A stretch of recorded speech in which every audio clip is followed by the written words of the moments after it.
Randy Pitchford needs to shut the fuck up. If you're a real fan, you'll find a way to make it happen. It happening being spending $110 Australian on this game. Oh, you're just 4K stubborn. That's your problem. Oh, code your own engine and show us how it's done. The people doing it now are clearly dumb and don't know what they're doing. And all the support and recommendations and code and architects from the world's greatest hardware companies and tech companies working with the world's greatest real-time graphics engine coders don't know what you seem to know. Dude, shut the fuck up. You and your big fucking mouth are the reason for like a solid 75% of negative reviews on this game. Because I'm just going to drop this right off the bat. Borderlands 4 is actually a good game. It just, in my opinion, and in the opinion of most people, needed 2 or 3 more optimization pass-throughs before release. Because it does drop frames. It does crash for some people. These are real things happening on really high-end hardware, not just people trying to get max settings at 4K. My monitor caps out at 1080p, and I was still noticing frame drops. Now granted, I'm in a lucky enough position where my PC is pretty bloody good, and so in the whole 25 hours or so it took me to complete the main campaign, I believe I only crashed once. However, I was quite often noticing a drop in frames. It wasn't atrocious, but it was noticeable. And I just wanted to rip that band-aid off right at the start, because I know that most people clicking on this are thinking about Randy McRetard and all the stupid shit he's spewing online 24/7, actively ruining his reputation and the reputation of Borderlands 4, even though it's actually a decent game. Thousands, tens of thousands of people are now not going to buy it because dickhead McPitchford over here won't shut the fuck up. But let's actually dig into the meat and potatoes of this review. The story. I think the story was good. It was predictable in some ways, and other things not quite as much. For example, all the Lilith stuff seemed very, very predictable. I even called it out on stream. The moment you wash up on the beach and you hear the faint voice, I immediately said, that's Lilith. That's Lilith's voice. So Lilith's alive. Like, there was no... They tried to have a little bit of mystery where it was like, oh, who's the mysterious voice? But it was clearly Lilith. If they wanted it to be mysterious, I don't think that they mixed it up enough. They maybe should have distorted it more or something. I don't know. Maybe they didn't want it to be a surprise. Maybe they wanted you to know. Who knows, I guess. The whole when she's confused with, like, the where am I? Who are you? No, but shouldn't she be... I don't know, it seemed like it was trying to be like, ooh, mysterious, what's going on, how's it all work? But I feel like most people, it would have clicked instantly in their brain. They're like, oh, okay, the phase dimension isn't a fixed point in time. It's a non-linear segment of existence that time flows through. And she's seen the past, she's seen the future, so she knows who we are, even though we haven't met. She knows we rescue her, or we already have. I don't know, I feel like it was meant to, it kept giving itself all this room to be such a mystery, but they gave way too much. Like, it was very, very obvious. There was no surprises there. I don't... Do I know you yet? Amara. Isn't she... I feel like she's seeing through time right now with the whole, do I know you yet? Isn't she? Where are you? I am coming to get you. You already did. Or you will, yesterday. Ah, see, there you go. You already did, or you will yesterday. So my whole thing about this, the void, or whatever it's called in this game, being able to see through time must be correct. What I will give it is RJ. I did not see RJ coming. When it started up, I thought, oh god, here's the annoying companion that replaces Claptrap or whatever. Then he fucking dies. Or dies in quotation marks, and that's the thing. I didn't see that coming at all. I didn't see him dying coming, and I also didn't see him coming back. Although, you know, technically, it's not coming back if he didn't die. Shut up, your mum's your dad. The point is, I thought that was actually well done, and I didn't predict it, didn't see it coming, so I thought that was actually good. I really like that the story is long. I feel like a lot of times these days you wait X amount of years for a game to come out, you're excited for it to come out, you've enjoyed the previous titles in the series, you get it, and in a couple hours it's over. Maybe I'm just delusional, but I feel like that's the case for a lot of games these days. I was shocked by the amount of hours just the campaign got out of me.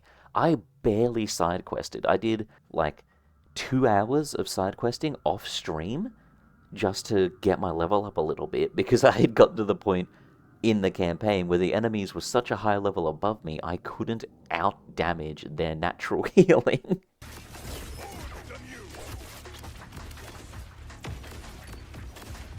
This thing heals faster than I can damage it. That is genuinely concerning. Which was a funny situation to be in, and maybe you could argue that you shouldn't be able to get into that situation, but I disagree, because I mean, the map is littered with side quests and other activities, vaults to do, HQs to capture, the towers also to capture. So that I would really put that on me for just strictly doing the story. I wouldn't put that on the game's fault, you know? During the game's final act in the main story, there's this dramatic cinematic where you're taken over and he makes you kill people, and then it looks like you're gonna kill yourself, which, by the way, my favorite cinematic. I was like, hell yeah. I was so keen to shoot myself. I was like, this is the best game ever, game of the year. What a... I would have loved that. I would have absolutely loved that, because it's hilarious. Yo, best game ever, living out my fantasy. Oh. But it's also, it's meant to have this big undertone of like, he can even get to you. And it's like, well, no fucking shit.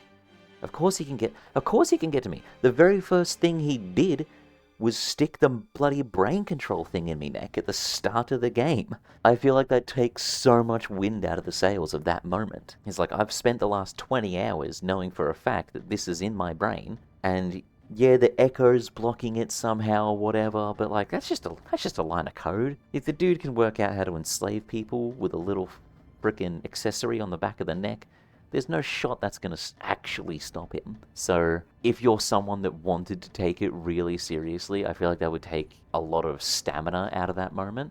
But for the pure comedy value, pointing the gun at your own face, I fucking loved it.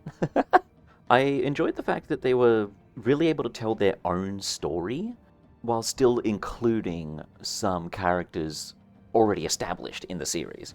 Like, Moxie's here, but, you know, she's just kind of here. She's not stealing the spotlight from the new story or anything going on.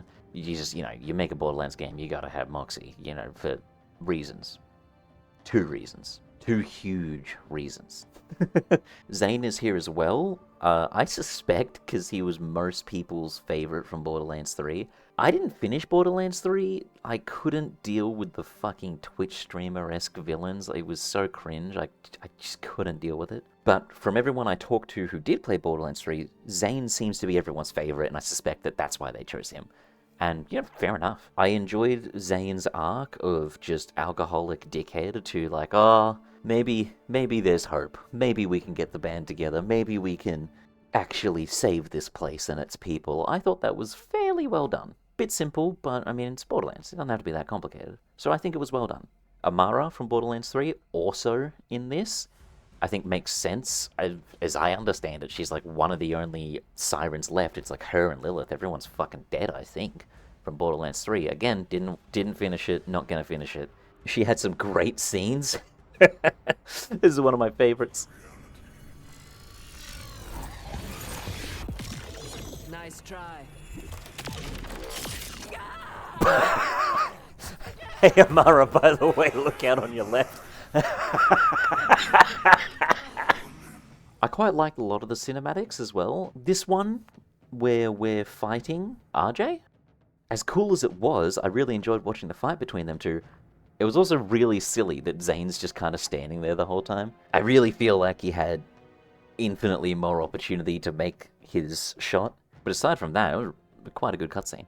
I think they did a good job with the Timekeeper as the villain. They didn't try to copy and paste the whole, oh, the villain talks to you and mocks you throughout the game thing again, like they tried to do and failed miraculously with 3. He only pops in a few times, it feels like, at least. After you fight him, which we'll get into boss fights later, but I actually really enjoyed this fight. I felt like there was a lot going on. In the second phase, I was running out of ammo on all my guns. It felt good. I think it was well done. But he does, in this fight, reveal to you that it is not his necessary desire to be here and to be the guardian of this vault and to have this planet enslaved so that no one opens it. But it's an order he was given. Also, he's a giant, spooky, cool monster thing. And when you succeed in killing him, he almost has his own little moment of pleasure, where he's free of the burden. He doesn't have to be here anymore. He didn't want to be here doing this. As he lays there dying, it almost looks like he's about to crack a smile, like he looks happy that he no longer is carrying this burden. Everything breaks. Even cages. Now that it's open, or rather now that there's no guard and we can open it with the key that he has there, you can kind of get why. Because this vault is not a place, it's a moment in time. It's the last moment of the universe. Which in itself is a neat concept, I suppose. But I couldn't help but think, fair enough. I wouldn't want that opened either. One thing I do have a bit of a gripe with, and I said it on stream in the moment as well, is when you go in there and you meet also Lilith, but Lilith from who knows how many years from now, who's still there alive as the universe is ending, and she hands us the thingamabob, the fucking allspark for all we know. She hits us with the cliche of when we ask, what is this? What do we do with it? She just goes, you'll figure it out. You'll get it. You'll understand when you need to. And it's just like, but you already lived through it. And you're at the point where the whole universe is dying.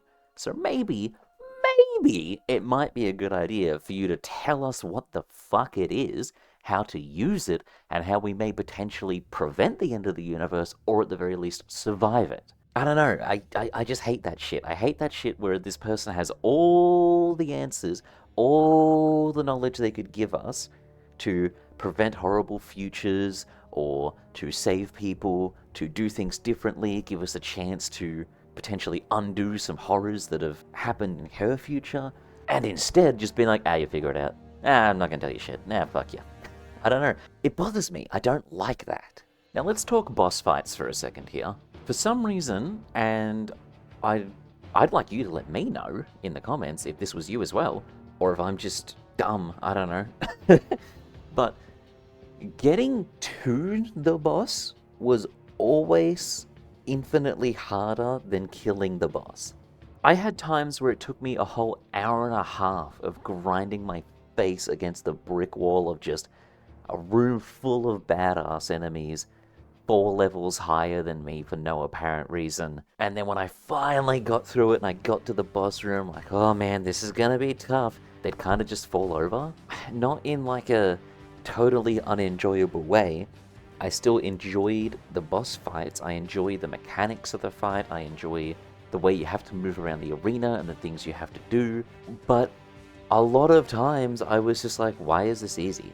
I struggled to get to the boss. Why is the boss the easy part? I don't know, that just seemed to be the case more often than not for me. I would say one of the only exceptions was the Timekeeper. I didn't think he was especially hard, but he didn't seem to just fall over like a bunch of the other ones did, by comparison to their foot soldiers that were guarding the door. Why was that infinitely easier than just getting here? In slightly better news, open world bosses, cool as hell. I think that's great. Awesome addition. You can be wandering about and then boom, you see the little dome and you're like, hey, that's a good chance for some loot. A nice little boss fight just on your way to wherever, and I think that's good. I've no problems with that at all. Actually, no, one problem with it, once you start the fight, if you dip like one butthole hair out of the zone, it completely despawns the boss instantly. So watch out for knockback mechanics, make sure you don't sprint and slide out of there or grapple by accident, because you'll just despawn the fucker. That, I think, is a bit silly. They should maybe put a 10-second timer or something. So like you can get knocked out of the dome, but come back in and continue the fight, so long as you're not just sitting outside of it, trying to cheese it or something. Now, as far as actual gameplay goes, I played Ammon, the Forge Knight. Loved it. Absolutely loved it. It was great. I really enjoyed tossing my axe out there, especially once I understood it a little more and upgraded it a little bit better.